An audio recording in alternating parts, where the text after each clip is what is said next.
आणि किती कष्ट आले तरी त्या कष्टांचा सामना करतो आणि म्हणूनच इथे आलं की एक वेगळी ऊर्जा आणि प्रेरणा ही प्राप्त होत असते.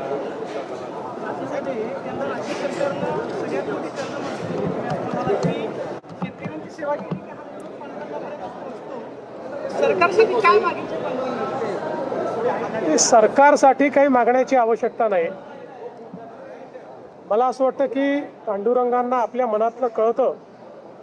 पण एक गोष्ट मात्र इथे आल्यानंतर मी सातत्याने मागत असतो, कारण ही जी आषाढीची पूजा आहे ही खरीपाच्या हंगामात होत असते आणि खरीपाचा हंगाम चांगला झाला तर राज्यात शेतकरी सुखी होतात आणि राज्य सुखी होतं.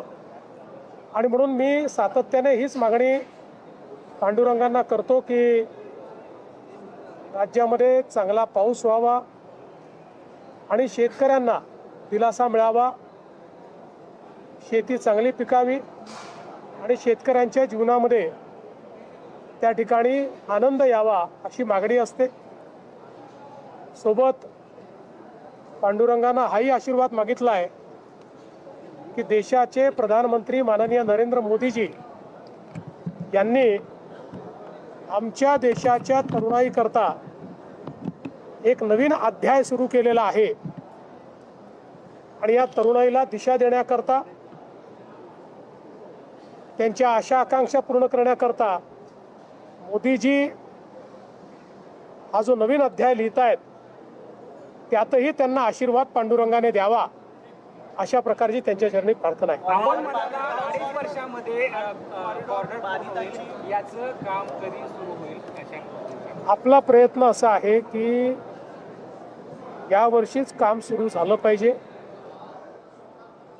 आणि काम सुरू झाल्यानंतर 2 ते 2.5 वर्ष त्याला लागतील. पूर्ण काम व्हायला 3.5-4 वर्ष लागतील. पण महत्त्वाचं जे काम आहे ते 2 ते 2.5 वर्षात आपण पूर्ण करू.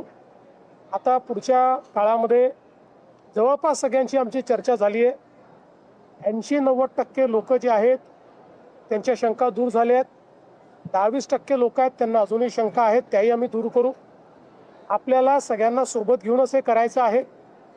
एक गोष्ट मी सांगतो की कॉरिडॉर झाल्यानंतर जे विस्थापित झाले तेही प्रस्थापित होतील आणि खूप मोठ्या प्रमाणात या नगरीचं चित्र बदलेल. इथे राहणाऱ्या प्रत्येक व्यक्तीला या कॉरिडॉरमुळे पांडुरंगाचा विशेष आशीर्वाद प्राप्त होतो. भाऊ, आपण शेतकऱ्यांसाठी दरवर्षी प्रार्थना करतो. विठ्ठल देखील भरभरून पाऊस देतो, शेतकरी देखील भरपूर उत्पन्न घेतो. मात्र हमीभाव हा जो आहे तो आपल्या हातामध्ये आहे, सरकारच्या हातामध्ये आहे. तो जर मिळाला तर कर्जमाफीची किंवा कोणतीच गरज शेतकऱ्यांना पडणार नाही. त्यासाठी काय आपण हमी भावाने खरेदी आपण दरवर्षीच करतो. याही वर्षी करू, मागच्या वर्षी केली आणि विक्रमी खरेदी आपण करतो. पण आज आपल्यासमोर जो सगळ्यात मोठा प्रश्न आहे तो